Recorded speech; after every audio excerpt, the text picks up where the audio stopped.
Olá, seja bem-vindo. Nós somos a Shalom Canaã, uma igreja que sonha em transformar a cidade com a missão de levar as pessoas a um relacionamento crescente com Jesus de maneira simples, bíblica e acolhedora. Nós esperamos que essa mensagem chegue e seja edificante em sua vida. Graça e paz, boa noite, amém? Abre comigo a palavra do Senhor no livro de Neemias, no capítulo 1.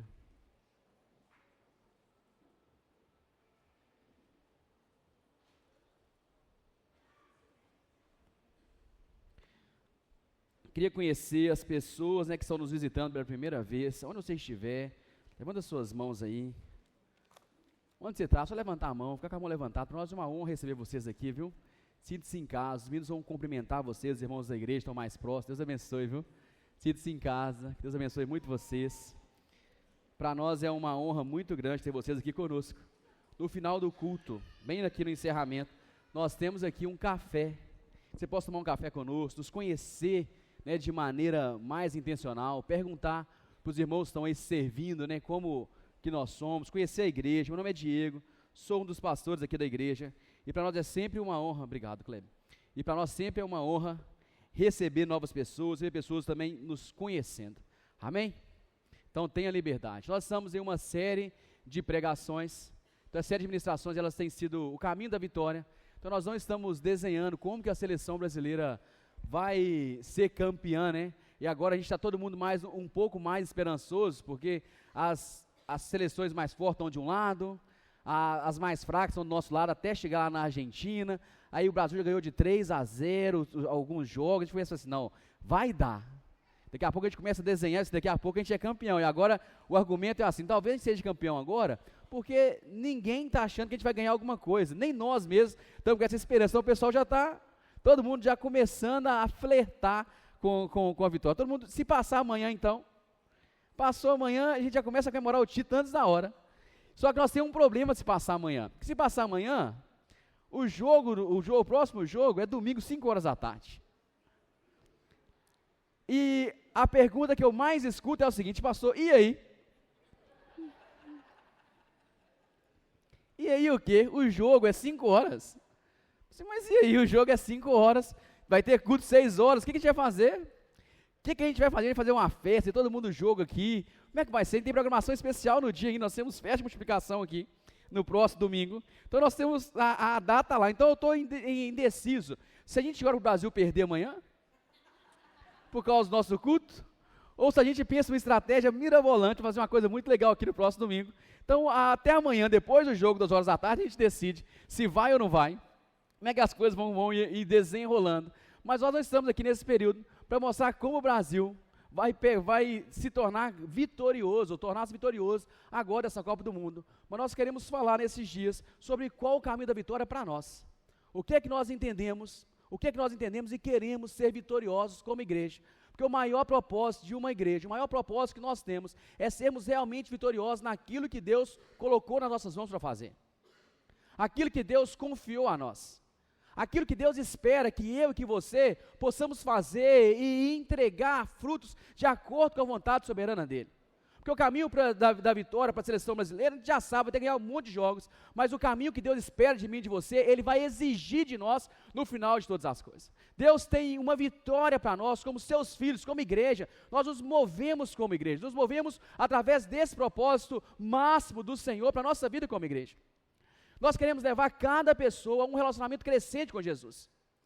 Nós queremos que cada uma das pessoas que estão aqui dentro não só frequente culto, não só vá a uma cela, mas entenda basicamente que ele tem um compromisso maior com o Senhor e ele precisa ir a cada dia se relacionando de maneira mais intensa com Jesus, com mais transformação, sendo transformado diariamente pelo Senhor e que ele possa ser usado por Jesus. Meu amado, a nossa vitória está em pegar pessoas que ainda não se relacionaram com o Senhor e em colocá-las vivendo uma vida plena em Deus, ou no mínimo em um caminho constante amadurecimento. Isso é vitória para nós, essa é a vitória que nós estamos buscando. Eu sei, meu amado, eu sei que a temática muitas vezes confunde as pessoas, mas a maior vitória que nós temos é ver vidas sendo restauradas, sendo transformadas aos pés do Senhor. Não há nada mais soberano do que isso, não há nada mais poderoso do que isso, pegarmos pessoas quebradas, completamente quebradas, e serem marcadas pela presença de Deus. A maior vitória não é morar em um castelo, como nós vamos ver agora. A maior vitória não é ter uma grande posição. A maior vitória é começarmos a olhar para as pessoas e vermos vidas completamente transformadas aos pés do Senhor. A vitória que nós estamos caminhando em busca dela é vidas aos pés de Jesus. É famílias completamente transformadas pelo Senhor.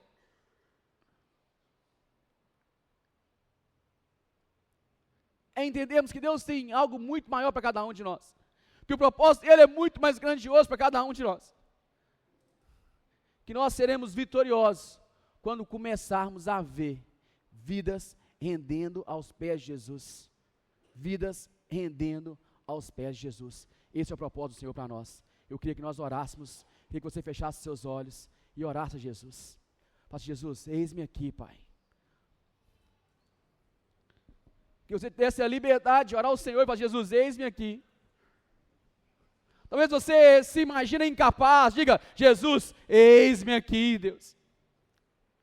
Espírito Santo de Deus, eu oro ao Senhor nessa noite.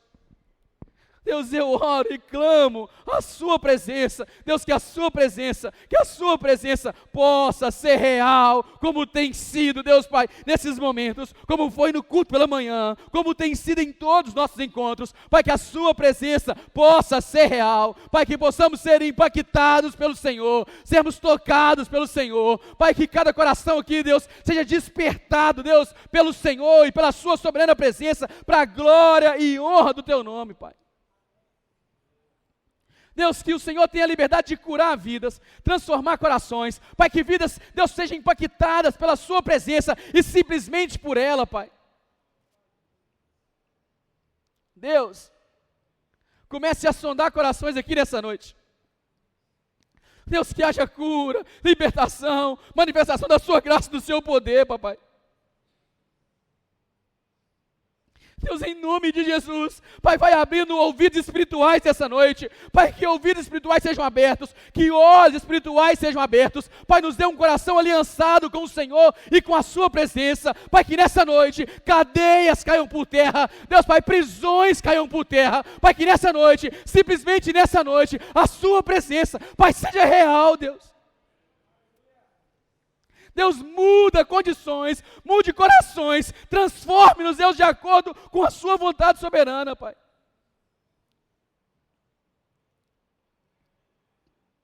Deus, Pai, levante um exército nessa noite. Deus, levante um exército nessa noite, Pai. Meu querido, ora, Jesus. Ore ao Senhor, Pai, em nome de Jesus, Jesus, que a sua presença possa ser real, Pai, que a sua presença aqui nos lance a um caminho de vitória, para vermos vidas se rendendo totalmente ao Senhor e aos seus pés, Pai, em nome de Jesus Cristo, Pai, que a manifestação da sua graça, do seu poder, seja real aqui, Pai, para a glória e honra do teu nome, Deus.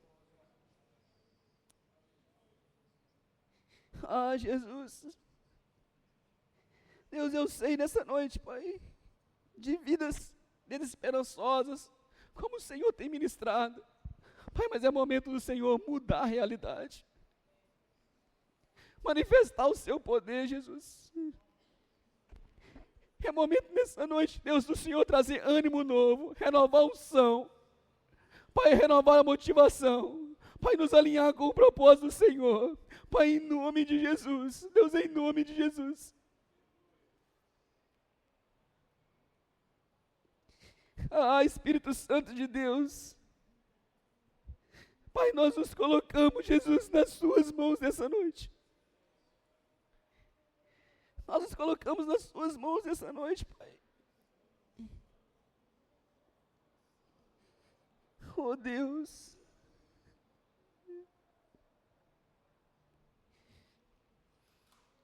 Deus, que a sua presença e a sua palavra nos transforme de uma maneira impactante, para a glória e honra do teu nome, é que nós oramos, Em nome de Jesus. Em nome de Jesus. Em nome de Jesus. Amém, queridos?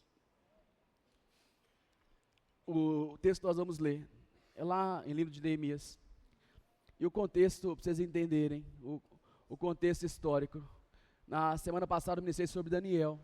Não sei se quem estava aqui, falamos sobre fidelidade e manter a identidade. Então, nesse contexto, vamos ter a mesma linha, né? Daniel, ele é antecessor a Neemias. Então, Daniel, ele vem antes de Neemias, né? No mesmo cativeiro, cativeiro babilônico, só que diferente de Daniel. Daniel foi levado cativo para o cativeiro babilônico. Agora, Neemias não. Neemias provavelmente nasceu no cativeiro babilônico, esteve no cativeiro babilônico por toda a sua vida e talvez nunca chegou a se relacionar, a ir em Jerusalém até esse período agora. Então, Neemias não conhecia muita coisa sobre aonde Deus estava conduzindo. Então, quando o Neemias começa a reconstrução do templo, ele começa a reconstrução do templo depois da terceira vez, já é o terceiro envio, porque a reconstrução do templo a reconstrução de Jerusalém se dá em três fases. Se dá anteriormente com Jerobabel, vou ler aqui, nomes difíceis é difícil para mim, viu? Vou ler aqui, para eu não...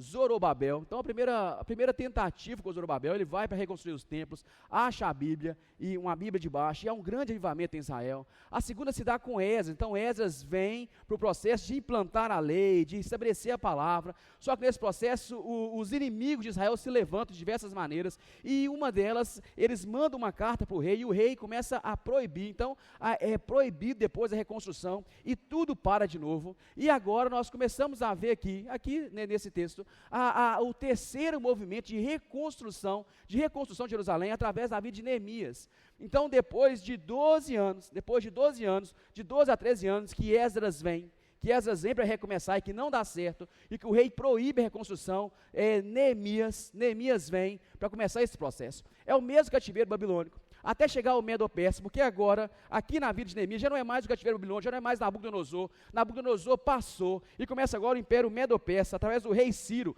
que era diferente também, porque o Império Babilônico levava todo mundo cativo.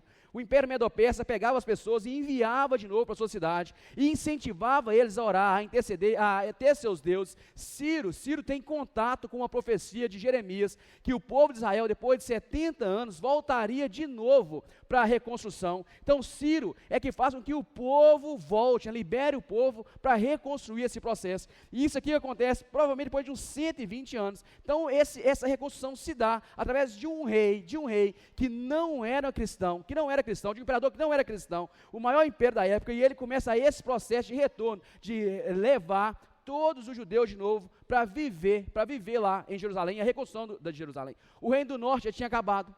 Então, depois que Salomão morre, divide em dois reinos. O reino do norte acaba por causa do pecado. O reino de Judá, ele permanece. O cativeiro babilônico para eles foi um divisor de águas, que a partir desse cativeiro aqui, Deus começa a moldar o coração deles, e eles começam a abandonar a idolatria. E a construção, a partir de agora, o que Deus começa a fazer é algo extremamente poderoso. Eu gostaria que vocês prestassem muita atenção, para que o Espírito Santo de Deus ministrasse seu coração de maneira muito especial. Então, o contexto, a linha do tempo, é quase que a mesma de Daniel agora, e eu gostaria de falar um pouco com vocês a respeito desse texto. Vamos ler comigo aqui, Neemias, no capítulo 1. O texto bíblico vai dizer assim, a partir do versículo 1. Palavras de Neemias, filho de Acalias, no mês de Quisleu, no 20º ano, enquanto eu estava na cidade de Suzã, Anani, um dos meus irmãos, veio de Judá com alguns outros homens, e eu lhes perguntei acerca dos judeus que restaram, os sobreviventes do cativeiro, e também sobre Jerusalém. Então ele está lá na cidade de Suzã, e os irmãos dele vêm de Jerusalém para contar o que estava acontecendo. E eles me responderam: aqueles que sobreviveram ao cativeiro estão lá na província, passam por grande sofrimento e humilhação. O muro de Jerusalém foi derrubado, as suas portas foram destruídas pelo fogo. Versículo 4, quando eu ouvi essas coisas, eu sentei-me e chorei, passei dias lamentando-me, jejuando e orando ao Deus dos céus. Então eu disse: Senhor dos exércitos, Deus grande e temível, fiel em aliança e misericordioso com os que te amam e obedecem os teus mandamentos. Que os teus ouvidos estejam atentos e os teus olhos estejam abertos para que a oração, e os teus ouvidos abertos para a oração do teu servo, que está fazendo diante de ti, dia e noite, em favor dos teus servos, o povo de Israel. Eu confesso o pecado, os nossos pecados, os pecados dos israelitas. Nós temos cometido pecado contra ti. Sim, eu e o meu povo temos pecado, agimos de forma corrupta e vergonhosa contra ti, não temos obedecido aos mandamentos, os decretos e as leis que deixa ao teu servo Moisés. Lembra-te agora do que disseste a Moisés, teu servo: se vocês forem infiéis, eu os espalharei entre todas as nações. Isso que aconteceu, eles tinham sido infiéis com o Senhor e Deus os espalhou por todos os lados, né? E a parte B: se vocês forem infiéis, eu os espalharei entre todas as nações, mas se voltarem a mim e obedecerem os meus mandamentos e os puserem em prática, mesmo que estejam espalhados pelos lugares mais distantes debaixo do céu, de lá eu os reunirei e os trarei para o lugar que escolhi para estabelecer o meu nome. Esses são os teus servos, o teu povo. Tu os resgatastes com o teu grande poder e com o teu braço forte. Senhor, que os teus ouvidos estejam atentos à oração deste teu servo e à oração dos teus servos, que tem prazer em temer o teu nome. Faz com que hoje este teu servo seja bem-sucedido, concedendo-lhe benevolência deste homem. Nessa época, eu era copeiro do rei. É o que Neemias está dizendo. Essa é só a introdução, nós vamos falar sobre o capítulo 1, capítulo 2. Mas o que acontece é que Neemias, nesse contato, o livro de Neemias nos começa a revelar que como ele é extremamente contemporâneo, como que esse livro se assemelha exatamente ao período que nós vivemos agora, como que esse livro traz para nós o entendimento real das realidades agora. Neemias não só fala de restaurar muros de uma cidade destruída, mas Neemias fala sobre restaurar famílias, sobre restaurar a sociedade, uma cidade caída. Neemias fala sobre a pobreza, sobre a ação de uma igreja, sobre restaurar uma igreja. Então Neemias, ele traz para nós uma mentalidade contemporânea, uma realidade contemporânea, e a gente começa a encontrar aqui no versículo 2, que Neemias começa a fazer perguntas. O irmão André, lá da Missão Portas Abertas, trabalha com igreja perseguida. Ele vai nos dizer o seguinte: que fazer perguntas vai mudar a nossa vida. Que fazer as perguntas certas vai mudar a nossa vida. O que Neemias faz aqui no versículo 2, ele pergunta para o irmão dele, como que os judeus estão, como que eles estão? Como que eles estão vivendo lá, como que as pessoas estão, como que as famílias estão, como que está tudo lá, o que está acontecendo lá. Ele quer um relatório, meu amado, entenda, ele provavelmente não tinha ido em Jerusalém, ele só escutava a tradição, os judeus que estavam lá, ele queria saber, aqueles que permaneceram lá, ou que se retornaram, como que eles estavam. Fazer perguntas vai mudar a nossa vida. E a pergunta que ele faz, ele não só quer ouvir uma história trágica, não é só como abrir o jornal e começarmos a olhar para a Venezuela agora, que está vivendo um momento de caos, e simplesmente ficar triste pelas notícias que vão acontecendo. Ele não só quer saber, só ter informação, saber a quantidade de gente que foi e que veio. A intenção dele é realmente ouvir e escutar com o coração. É ouvir o que realmente está se passando. E as notícias não são boas.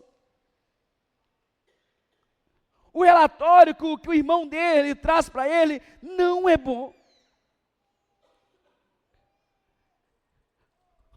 Porque ele vem e começa a dizer de uma grande insegurança. O versículo 3 vai dizer, Ananias disse, entenda, que os muros estão destruídos. O versículo 3 vai dizer que não há mais segurança. Não tem segurança nenhuma mais lá. Porque o muro está destruído, a parte dos muros está completamente destruído. E é tão legal olhar para esse livro e ver a nossa realidade. Hoje ninguém aqui tem certeza ou tem dúvida que nós vivemos em um país extremamente inseguro. onde as pessoas fazem muros, andam de carro blindado, um monte de coisa, e mesmo assim a sensação de insegurança é completamente ativa em nós, quase que o tempo inteiro. O relatório que ele traz é um relatório de extrema insegurança. É como se a cidade já não estava mais vivendo aquele prazer. Nós encontramos lá em Josué, no capítulo, a história de Josué de Jericó, os muros da cidade protegiam a cidade. A cidade de Jericó era uma cidade quase que inconquistável por causa do tamanho dos muros que ela tinha. Agora Jerusalém não, Israel não, Judá não, tudo tinha caído por terra, já não havia mais segurança nenhuma. O segundo relatório que ele escuta é que o povo, que Neemias vem, né, e começa a ver os problemas que estão lá, que começa a ouvir os problemas, havia injustiça social muito grande. As portas estavam queimadas, os juízes julgavam nas portas. Então, todo julgamento era feito nas portas, já não existia mais porta, já não existia mais justiça nenhuma, a justiça estava extremamente corrupta, era extremamente corrompida, já não era mais, não é muito mais essa ideia de direita e de esquerda, né, como as pessoas começam a imaginar, transferindo isso para a política, já não existia mais. Eu acho que ninguém aqui na nossa igreja, ninguém aqui nesse público hoje, tem plena consciência, ou imagina que a gente vive em um país extremamente justo em todos os aspectos. A gente vê a injustiça imperando em várias fases. O que estava acontecendo aqui para Jerusalém já não havia mais justiça, já não havia mais justiça social nenhuma. O versículo 3 continua destrinchando para nós as respostas de Anani, e a outra era a pobreza. A pobreza tinha dominado, eles estavam em profunda pobreza. Eles estavam padecendo dificuldade, eles estavam inseridos em uma vida de miséria. O versículo 3, a versão que eu coloquei aqui, ele vai falar que eles estavam em grande miséria. Anani começa a olhar para o povo e fala assim: Neemias, está tão complicado, porque as pessoas estão lá em grande pobreza, o estado de miséria é muito grande, as pessoas estão sofrendo demais. Eles estão padecendo, eles estão lá lançados, mergulhados na pobreza, e não há nenhuma esperança. Isso é a resposta. E o quarto problema que Neemias diagnóstico, que eles falam lá entre eles, é literalmente o desprezo. O desprezo pesava sobre o povo. As nações vizinhas desprezavam todo o povo de Israel o tempo inteiro, porque basicamente assim, já não havia muros, já não tinha segurança nenhuma, já não tinha segurança em nenhum aspecto, já não havia justiça em nenhum lado, a pobreza imperava, e isso atraiu o desprezo das pessoas, e infelizmente, a gente vive em uma sociedade que valoriza as pessoas pelo que elas têm, e não pelos que elas realmente são. Infelizmente, às vezes nós pegamos públicos que começam a valorizar as pessoas por causa do status, da posição, e acabando se esquecendo do que realmente importa. A cidade, o povo, estava em completa miséria, afundado em tristeza, e talvez você comece a imaginar que o que Neemias entendeu disso tudo. Porque todos nós aqui dentro conhecemos pessoas, conhecemos vidas, conhecemos famílias que têm no mínimo um desses problemas acontecendo diariamente. Todos nós aqui, se não nós que estamos aqui, conhecemos pessoas ou passamos por situações que também afligem o nosso coração e a nossa alma.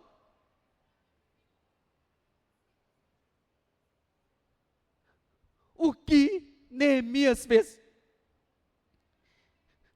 Neemias não só fez as perguntas e não só escutou para levar isso para os outros ou para dizer eu tenho informação. Meu amado, a Bíblia vai nos dizer que Neemias começou um grande lamento, um grande choro. Ele começou a chorar, o coração de Neemias começou a ficar quebrantado, porque ele não só ouviu, ele começou a sentir as dores de cada uma das pessoas que estavam lá.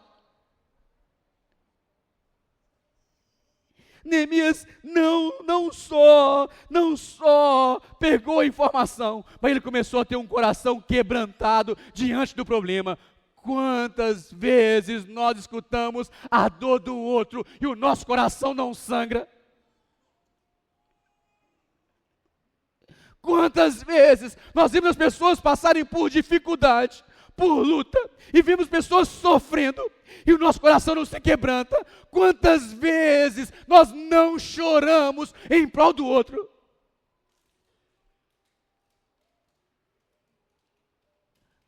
Muitas vezes temos informação, diversas informações, sabemos de tudo, mas não quebranta o nosso coração.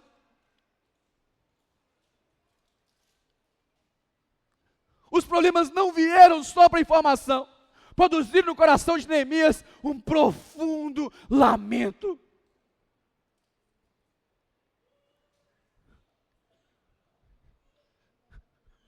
Uma profunda marca. Ele começa a ficar inquieto. Mas ele começa a ter uma posição, porque compaixão nos leva a uma ação. Às vezes ficamos tristes, talvez quando a situação da Venezuela, ou de tantas pessoas que estão sofrendo por aí, mas o que ele começa é ter compaixão, e a compaixão leva Neemias a ter uma ação. A primeira ação que Neemias faz não é ir conversar com o rei. Neemias se posiciona em jejum e em oração, para que ele possa ser vitorioso na missão que Deus colocou no coração dele, quando ele ouviu cada uma das respostas. Meu amado, as perguntas certas nos levam a viver o nosso chamado, a entender o que Deus está nos chamando para fazer. E Neemias, ele recebe as respostas, e o coração dele transborda com vontade de ser a resposta de Deus para aquele povo. A primeira coisa que Neemias faz é começar a orar e buscar a Deus. Neemias orou e jejuou por 4 meses. Por 4 meses, Neemias começa um processo de oração, de jejum, por 120 dias, ele começa a se posicionar. Ele não está só cheio de informação, ele não está só cheio de tristeza. Neemias, meu querido, está com o coração inflamado pela compaixão, ele está completamente apaixonado, talvez por pessoas que ele nunca viu, por uma cidade que ele nunca encontrou, que ele só ouviu falar, mas o coração dele começa a ficar, meu amado, completamente incendiado. A partir dali ele começa uma vida diária de oração, de manhã, de tarde, de noite. Ele começa a buscar a presença de Deus, ele começa a clamar a Deus. Meu amado, a compaixão precisa nos levar a uma ação. Quanto tempo você não tem se colocado como intercessor para que o Espírito Santo de Deus, para que o Senhor mude a vida das pessoas? Porque o Senhor nos chama para ser grandes restauradores, porque o texto bíblico vai nos dizer que Neemias começa uma grande obra, e o propósito do Senhor para cada um de nós é que possamos nos posicionar em oração, em jejum, buscando a presença de Deus, para que tudo à nossa volta comece a viver um processo de restauração, para que se na minha casa as coisas não estão bem, eu posso ser a resposta e ser o restaurador para estar lá. Que se no meu trabalho as coisas não estão bem, eu posso ser um restaurador, porque a presença de Deus está lá comigo. Se as pessoas estão à minha volta e estão vivendo profunda miséria, que eu possa ser a resposta, Se existem pessoas vivendo um momento de injustiça, o máximo que posso, eu posso ser a resposta, porque o Senhor precisa mover o nosso coração com muita compaixão, não só com informação, mas com muita compaixão. A posição de Neemias começa a trazer para ele algumas respostas. Há tempos atrás, há 12 anos atrás, até chegar esse momento aqui, o rei tinha proibido, já não existia mais restauração. Artaxerxes já não tinha deixado, tinha encerrado todo o processo por causa da confusão. Mas entenda uma coisa, meu amado, quando nós nos posicionamos, entendemos que a nossa vitória está em abençoar a vida dos outros, e nós começamos a pagar um preço, o Senhor começa a mover céus e terra. Meu amado, não há coração endurecido que o nosso rei não mude, não há coração duro, não há posição que o nosso Deus não mude, não há realidade que o nosso Deus não mude, não há, meu amado, mentalidade que o nosso Deus não mude. Meu querido, a oração de Neemias fez com que o coração do rei fosse transformado e ele foi liberado. Meu amado, o Senhor pode fazer o impossível, Ele faz o impossível, Ele move céus e terra para que o propósito dEle seja manifesto.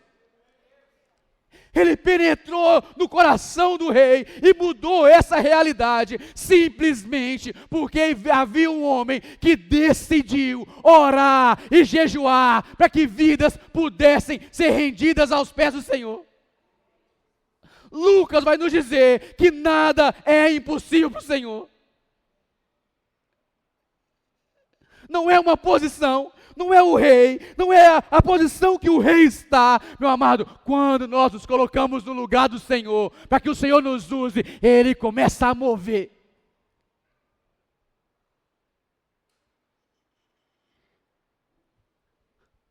O maior problema é que muitas vezes nós olhamos para dentro de nós, queremos que Deus faça as nossas coisas, segundo a nossa vontade.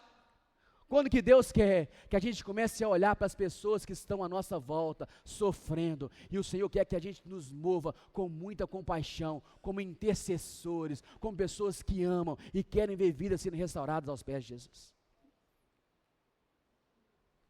A oração de Neemias deu a ele autoridade, porque ele começa a orar e a jejuar, e quando ele encontra com o rei, que o rei libera ele, o rei dá para ele cartas atrás de cartas, para que ele pudesse entregar para os líderes da província, para os governadores, para que ele pudesse ter liberdade de tirar a lenha lá e reconstruir as portas. Neemias não vai só, meu querido, no coração queimando, o rei dá a ele autoridade, é a mesma autoridade que o Senhor Jesus Cristo delega aos seus discípulos quando ele está indo para o céu. Jesus Cristo diz que ele vai para o céu, mas ele foi dado a ele todo o poder, e ele também nos transfere esse poder, nos dizendo: ide por todo o mundo e pregai o evangelho. Há sobre nós a autoridade entregue pelo Senhor, para que possamos pagar um preço e ver vidas rendendo aos pés de Jesus. Meu amado, só uma vida entregue a Deus desfruta de autoridade para ministrar sobre o outro.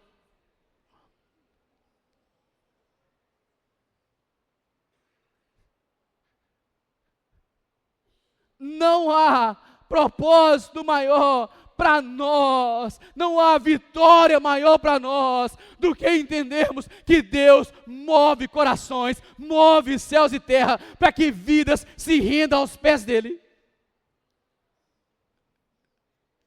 Meu amado, ajuntamento sem propósito não nos leva a lugar nenhum. Não adianta estarmos em uma célula, estarmos em uma igreja, reunindo, ouvindo pregação, sendo ministrado através de louvor, sem que o propósito de ver vidas rendendo aos pés de Jesus não queime em nosso coração. Podemos cantar as canções mais bonitas, podemos ter as mensagens mais bonitas, meu amado, se isso não fizer com que o nosso coração entenda que há sobre nós autoridade e responsabilidade de pagarmos um preço, de cuidarmos das pessoas e ver vidas aos pés do Senhor, nós estamos perdendo tempo, porque o que Neemias nos ensina é que a tristeza, é que a dor precisa de uma resposta, e o Senhor levanta uma igreja com autoridade espiritual para ser a resposta para uma cidade caída, inserida em miséria, para famílias destruídas, para pessoas aprisionadas nos vícios. Nós somos essa resposta.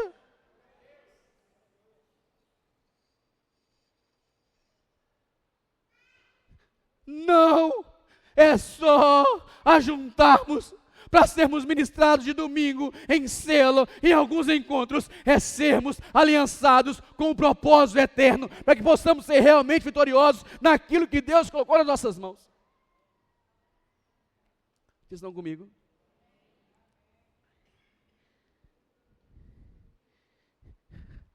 a oração de Neemias fez com que ele também tivesse todos os recursos necessários. Todos os recursos necessários, o Senhor deu a ele. Não é só porque ele tinha uma grande posição no reino, mas é porque Deus moveu o coração do imperador da época, e fez com que ele tivesse todos os recursos. Quantas pessoas que estão aqui hoje, que imaginam que não são capazes de ser resposta, porque acham que não têm capacidade nenhuma de intelecto, não têm habilidade para falar, e começam a imaginar que são incapazes, por causa de toda a história, por causa da vida, e começa a imaginar isso, meu amado, não é sobre nós, é sobre o Senhor. É Ele, é quem nos capacita para sermos bênção na vida das pessoas. Não é sobre a nossa capacidade, é sobre o que Ele derrama sobre nós. Porque, meu amado, quem envia o recurso é Ele, quem manda poder é Ele, quem manifesta a graça é Ele, quem transborda a presença é Ele, quem nos usa de acordo que nós somos é Ele, quem que nos chama e nos alinha é Ele. A Bíblia nos fala que nós somos um barro e Ele deposita o tesouro dentro de nós. O tesouro é Ele, a capacidade vem dEle. Meu irmão, quem transborda sobre nós é Ele, nada é nosso, é tudo dEle, é tudo para a glória dEle, é Ele quem nos usa, não há ninguém incapaz aqui. Precisamos nos colocar à disposição do Senhor, para que Ele transborde em nós, de maneira soberana, a graça dEle. Não é sobre imaginar que nós temos força, intelecto, recursos financeiros, quem faz tudo é Ele, porque a soberania é dEle. O poder é dEle, e quem nos faz capaz é Ele. Se você tem estado aqui, e o seu argumento todos os dias é: eu não posso, eu não consigo, eu não tenho como ser usado pelo Senhor. Basicamente, é porque você não se entregou totalmente nas mãos dEle, porque nós só somos o instrumento, e quem nos usa e faz tudo é o Senhor. Para Neemias ser essa resposta, a primeira coisa que ele fez é orar e jejuar. A primeira coisa que Neemias faz é pegar a dor de todo mundo, todo o relatório, e ele não vai só para o quarto trancar e chorar, não. Neemias começa um processo de oração e de jejum, e de começar a pagar um preço, e de clamar a Deus, e começar a orar, para que Neemias pudesse desfrutar do sobrenatural, da mão poderosa do Senhor. Ele começa a se guardar e a dizer: Deus, eis-me aqui, eu estou intercedendo, clamando, buscando, eu estou pagando um preço. Quanto tempo nós não dobramos os nossos joelhos e não jejuamos por causa do outro, por causa do sofrimento do outro, preocupamos demais com nós mesmos e começamos a abrir mão do propósito.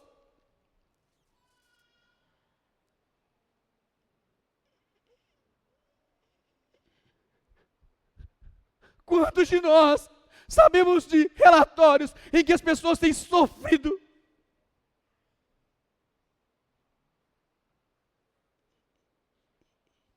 E só escutamos e não somos a resposta. Para que possamos ser resposta de verdade para a nossa casa, para a nossa família, para as pessoas que estão à nossa volta, para a nossa comunidade, para a nossa cidade. Meu querido, a oração e o jejum precisa ser uma marca da nossa vida.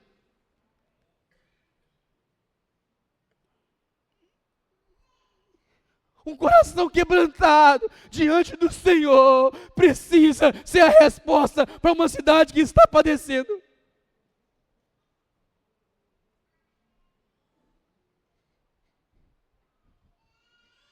E aqui começa a acontecer coisas espetaculares, porque quem moveu o sobrenatural foi o Senhor. Porque depois que Neemias começa a orar, Eles já estavam tentando aquela reconstrução há 120 anos. Aquela restauração por um longo período. Mas bastou um homem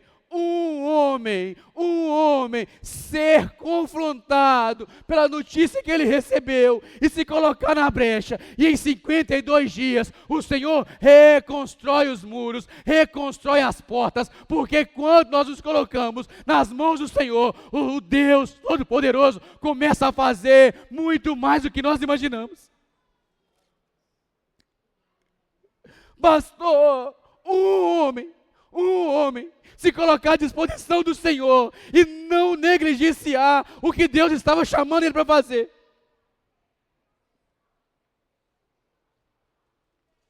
Ele tinha uma alta posição. Ele morava dentro do palácio do rei. Ele era um homem de confiança do rei. Ele estava com o rei.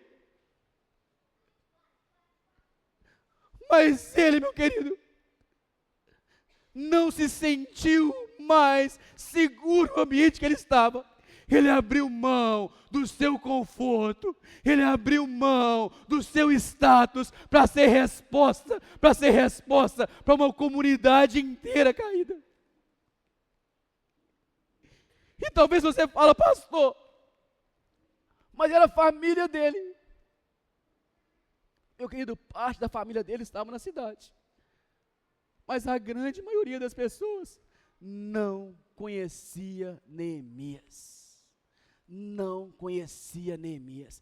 Neemias não intercede pela sua família simplesmente. Neemias começa a interceder por pessoas que ele não conhecia, que ele não sabia quem era, porque Deus vem a Neemias e começa a manifestar a graça dele, a transformação dele. Meu querido, se colocar à disposição do Senhor é ser usado por Deus para abençoar quem eu conheço, quem eu não conheço, quem eu me relaciono, quem eu não me relaciono, porque vidas estão padecendo da presença soberana do Senhor e nós precisamos ser a resposta. Você precisa ser a resposta.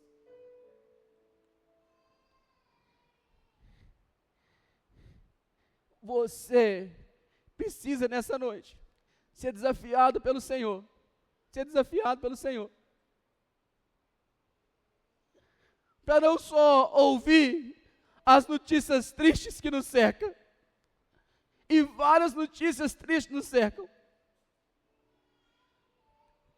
Se nós passarmos um papel aqui, todos nós vamos conhecer pessoas que estão em grande sofrimento. Todos nós aqui vamos conhecer vidas que estão precisando da intervenção do poder de Deus. Todos nós aqui. Não é só sobre ouvir, não é só sobre saber, é sobre sentir a dor do outro. O Senhor quer levantar uma igreja que sente a dor do outro e se coloca como intercessor para que o poder de Deus comece a gerar transformação.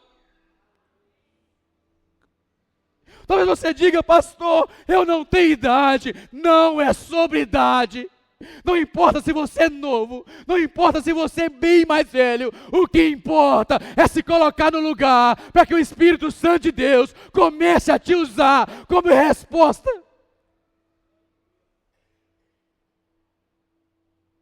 Não é sobre ter dons e talentos, é sobre se colocar nas mãos do Senhor e permitir que Ele derrame unção nova.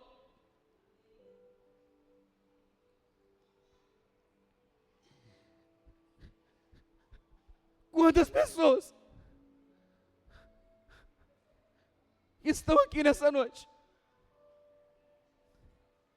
que às vezes negligenciam tudo isso, e hoje o Senhor está te chamando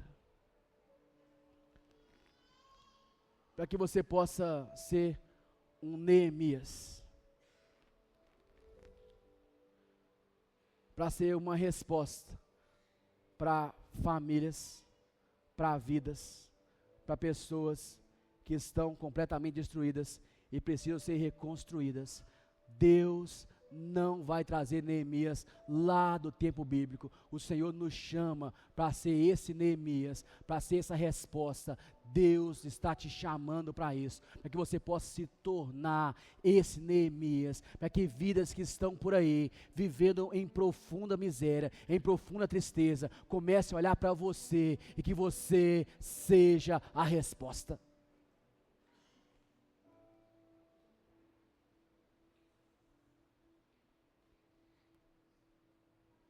Precisamos parar de esconder e dizermos: Jesus, eis-me aqui.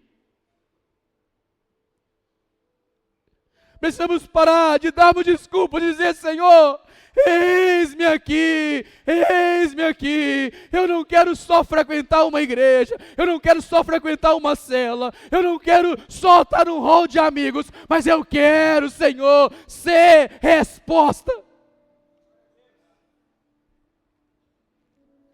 Eu quero viver um propósito.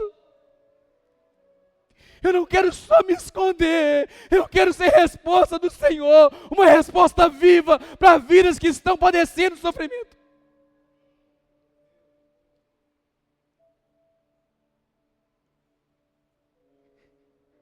Você é o Neemias que Deus está chamando nessa noite. Você faz parte do exército que Deus está chamando nessa noite. A nossa vitória não está em morar em palácios, mas sim em ser resposta de Deus para a vida das pessoas. A nossa resposta está em sermos vitoriosos naquilo que Deus nos entregou. Foi-nos dado autoridade espiritual para irmos e ministrarmos na vida das pessoas. Foi dada autoridade espiritual para a igreja, arrancar as portas do inferno e atrair as pessoas a encontrar com o Senhor. O Senhor derramou autoridade espiritual sobre a igreja para ser resposta para vidas.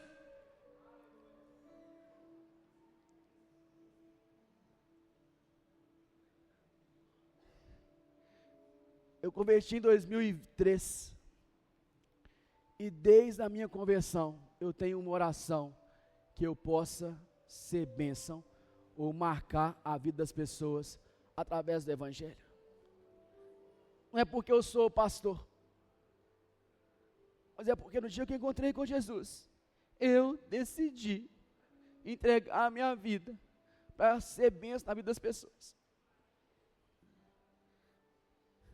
A minha oração basicamente é: Deus, que nós possamos ser como Neemias na vida das pessoas, que as vidas importem para nós de verdade.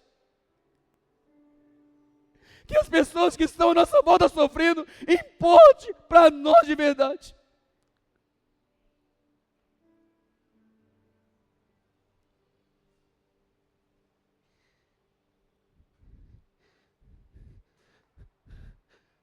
Precisamos ser vitoriosos naquilo que Deus tem nos mostrado. E talvez, a gente pode até ser próspero em todas as áreas. Mas se o nosso coração não tem sido vitorioso em ver vidas sendo entregue ao Senhor, nós estamos completamente fora do propósito. E isso o Senhor não tem para nós. Eu queria convidar você a fechar seus olhos, mesmo assentados.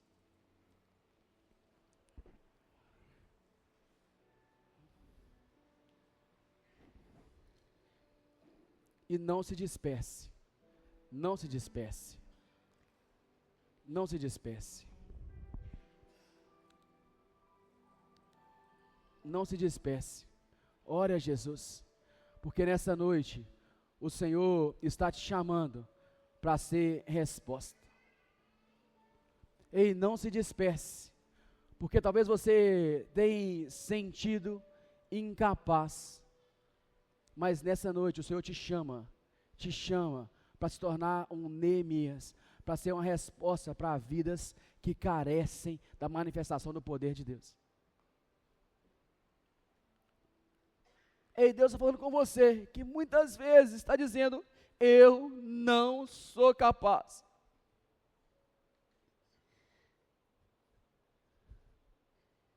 É Ele, é quem nos chama, é Ele quem nos capacita.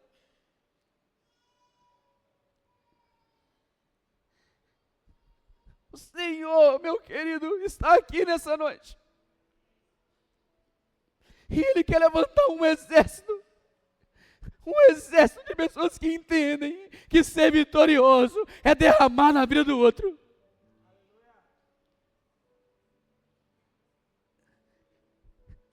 É se entregar na vida do outro. Ore a Jesus e fala, Pai, eis-me aqui. Talvez você tenha se escondido até agora, mas os olhos do Senhor estão por toda a terra. Não há nenhum lugar que possamos nos esconder dEle. Ele te chama. Você não está aqui nessa noite por acaso. Ele te atraiu. Ele está falando com você. Ele está te chamando. Vamos viver o propósito.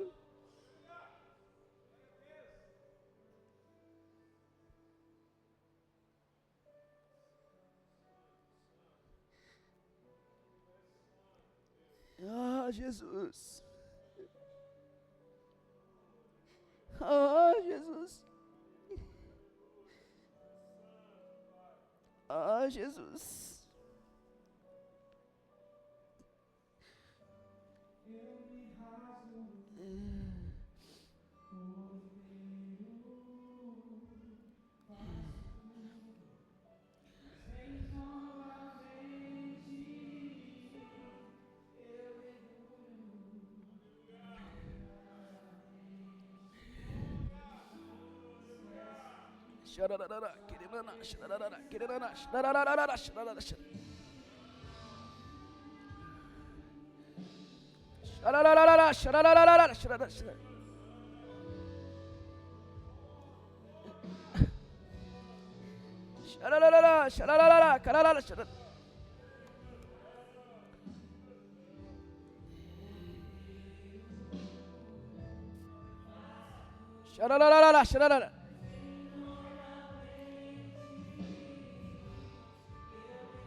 Aleluia! Aleluia!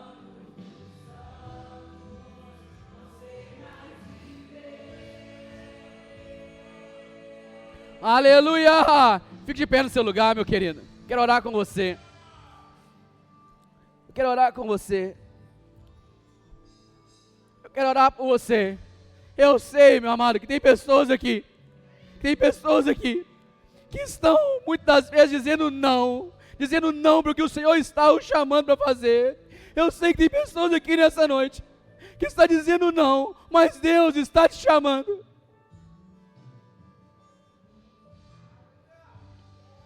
E nós fazemos isso muito pouco. Mas eu sei que Deus está chamando Neemias para serem usados nesse tempo, para a glória dEle, para que realmente possamos ser vitoriosos. Eu quero orar por você, eu quero orar com você. Tenha liberdade. Se você quiser, vem aqui à frente, que nós vamos orar juntos, buscando a presença do Senhor e tendo oposição com o Senhor. Tenha liberdade de vir ser ministrado pelo Senhor e dizer a Jesus, eis-me aqui, eu não quero me esconder mais, eu quero ser usado pelo Senhor. Tenha liberdade para que a ação do Espírito, para que nesse momento você diga a Jesus, eis-me aqui, me usa, Senhor.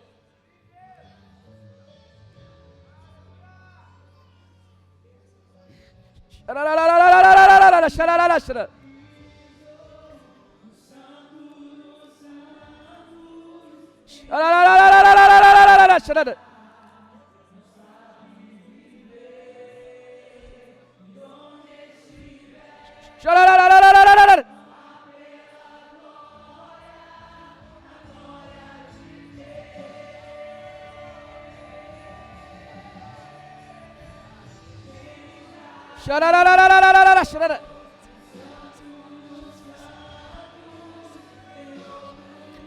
Xararararararararara, xararararara, xararararara.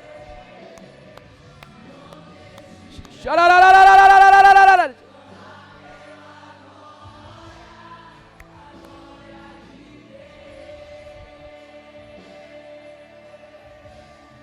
Aleluia.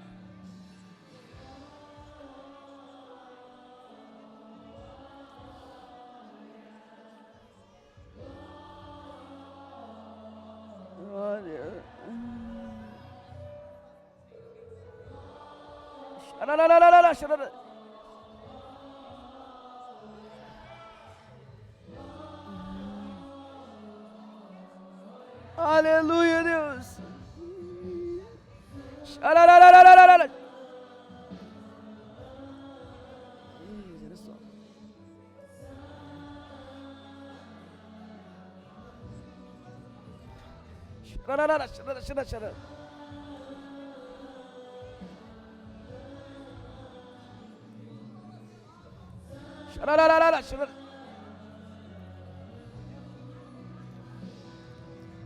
Meu querido, estenda as suas mãos.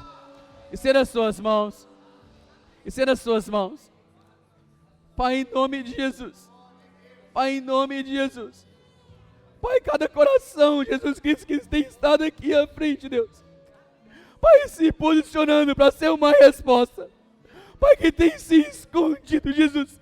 Mas que nessa noite, Deus, se coloca na sua disposição, para que o Senhor, Pai, o use como resposta, Pai, em nome de Jesus, que a sua mão manifeste graça, que o seu poder manifeste graça, em nome de Jesus. Pai, eu oro por cada irmão que está também, Deus, Pai, nas cadeiras. Deus, eu sei, e o Senhor sabe, que tem vidas que precisam ter um coração posicionado para ser usado pelo Senhor, Pai.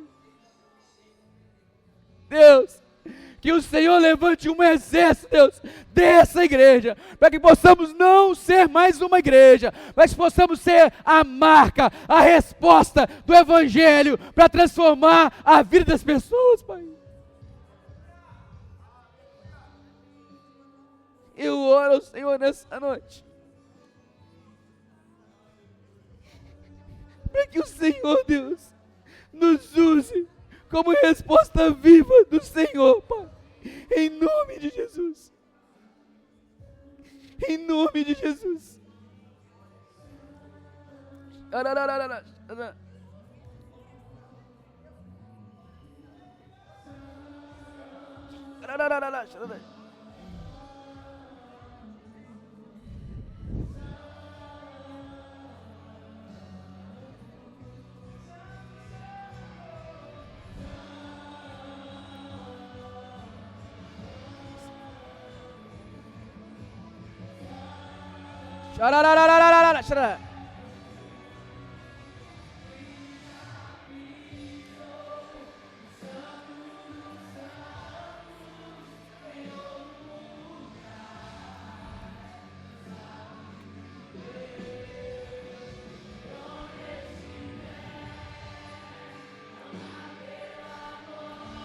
Aleluia! Aleluia! Aleluia! Aleluia! Aleluia!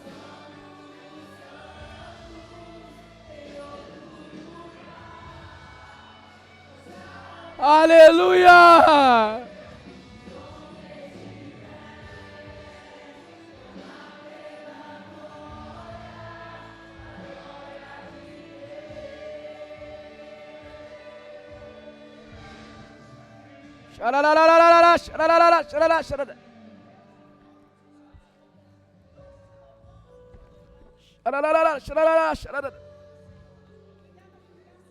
Deus, eu oro por nós, por essa igreja que o Senhor, Deus, me fez ser pastor. Deus, que possamos não ser mais uma igreja. Deus, que possamos não só, Deus, para nos ajuntarmos, Deus, que possamos ser resposta para vidas que precisam de restauração e transformação, Deus, em nome de Jesus. Oh Deus, que a compaixão, Deus, seja uma marca registrada no nosso coração, Deus. Deus, não nos permita ser vitoriosos naquilo que o Senhor não tem para nós, Pai.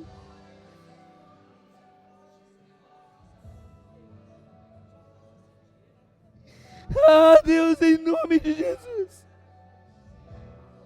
Em nome de Jesus, Pai.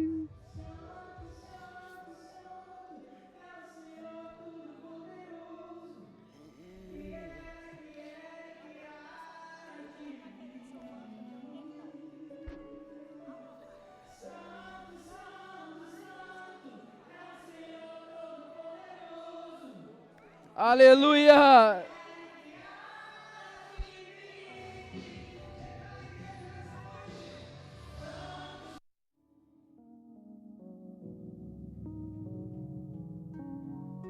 Obrigada por nos ouvir. A Shalom Canaã é uma igreja em células localizada na cidade de Ipatinga, em Minas Gerais. Um lugar de transformação contagiante. Cremos que tudo vem da palavra e ela nos conecta com Deus, com o próximo e com a nossa cidade. Para nos conhecer melhor e manter contato, acesse o nosso Instagram, @ShalomCanaã.